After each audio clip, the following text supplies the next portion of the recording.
so many units of COA they were going to do that would have satisfied us for the COA and all this other stuff.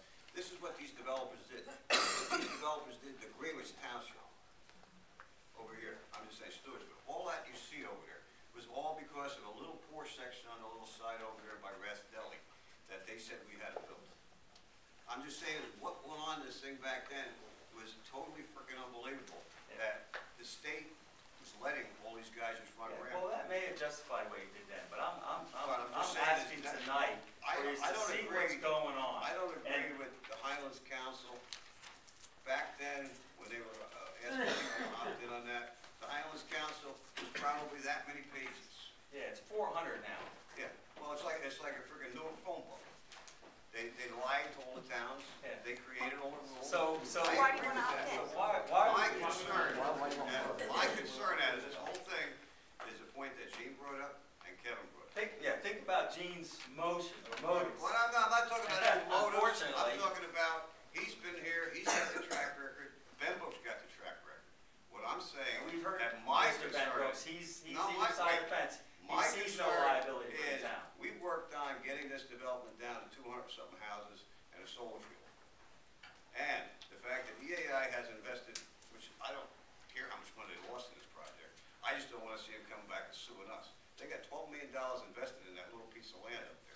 Fear mongering again, you know. I mean, right now, I want to keep what we have. We gave too much away already. I think this whole regulatory thing and that 20 it's going to get out of control. It's a bunch of freaking bullshit. I agree with you. You may go for a shed and find out, guess what? You got too much impervious coverage, you don't get one. Then what? Remember who's up here, because go to them and let them pay for the extra pages that you're going to have to fill out and the engineer to look at. The other part, because the fact is, you can always opt in anytime. If we went back to 444 houses, you know what? Everybody in this room, your freaking taxes would double. Yeah, because we wouldn't be able to do it. We'd have to build another school. Our school's empty now. What are you talking about?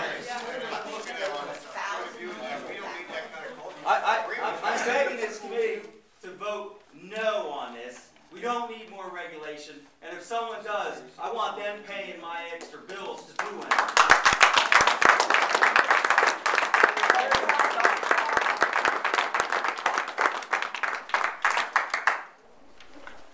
I'm Robert Fry, I'm in the preservation area.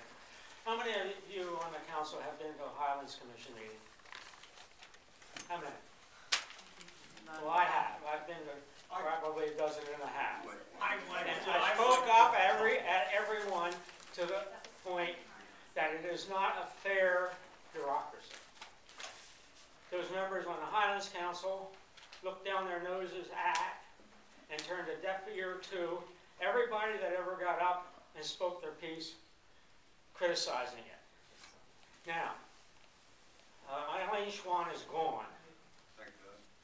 Lisa Jackson, head of the DEP, is gone. And I'm urging you to at least postpone voting this till that gets shook out, and do not abrogate all your responsibilities to a council made up of elitist snobs.